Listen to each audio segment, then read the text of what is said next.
a quelqu'un qui a dit que je peux pas jouer aux poupées, et après j'ai pleuré. Bienvenue sur Papatriarcat, le podcast qui réfléchit la parentalité au XXIe siècle en essayant de l'affranchir du modèle patriarcal. En fait, c'est assez intéressant de voir que même lui, même s'il s'identifie comme homme, et c'est un homme sans l'ombre d'un doute, je pense qu'on s'est tous les deux beaucoup projetés dans une maternité lesbienne. Et la maternité lesbienne, c'est pas la maternité hétéro, parce qu'on est deux parents qui peuvent porter l'enfant. Le jour, je crois que c'est même le jour où les terrasses venaient de réouvrir, on est appelé se faire un petit déj en terrasse après l'échographie. On a ouvert le papier à ce moment-là et là, on a lu Arthur, félicitations. Et là, j'étais trop content. Sauf que là, je vois Amélie se replier sur elle-même et avoir un coup de mou, dans le sens où elle s'était vraiment projetée, du coup, à ce que ce soit une petite. Sauf que là, du coup, c'est un mec. Et que c'est une question qu'on s'est posée aussi. Comment est-ce qu'on fait pour élever un mec, en fait, dans notre société, pour que ce soit un mec bien et que ce soit pas un violeur? Ça s'est fini par une césarienne. Donc, ce que je vais dire peut choquer. Et en fait, si c'était n'importe qui d'autre qui le disait, ça me choquerait. Mais moi, c'est comme ça que je l'ai vécu. J'ai l'impression de ne pas avoir accouché.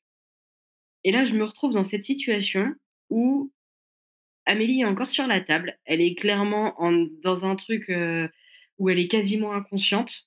Sa péridurale était trop forte. Donc, elle était dans un espèce de truc où elle était entre pas assez anesthésiée pour que ce soit une anesthésie générale et trop anesthésiée pour que ce soit juste une locale. Donc, elle était dans un entre-deux où elle était en train de faire un malaise. Et moi, j'étais là en mode, j'ai mon gamin qui vient de naître, qui est là-bas, mais j'ai Amélie à qui je tiens énormément, qui est sur la table d'opération, et je suis en train d'être un connard qui est en train de lui déléguer la responsabilité de choisir vers qui je vais, en fait, et vers qui je reste. J'enlève mon t-shirt. Donc là, forcément, les sages-femmes voient mes cicatrices. Et elles me posent pas de questions, et elles me disent « Tenez, monsieur ».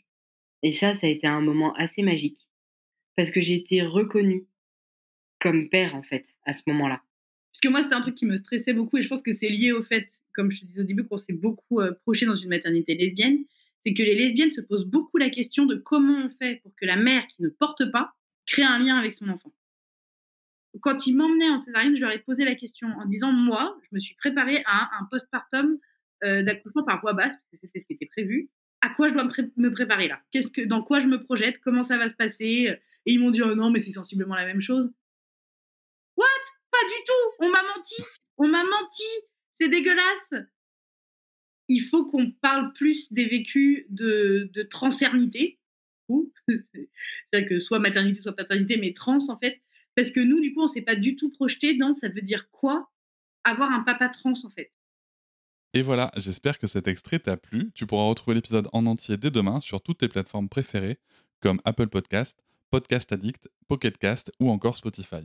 On peut aussi se retrouver sur les réseaux sociaux, sur Instagram, Facebook, TikTok, mais aussi tu peux t'abonner à ma newsletter, tu trouveras le lien en description.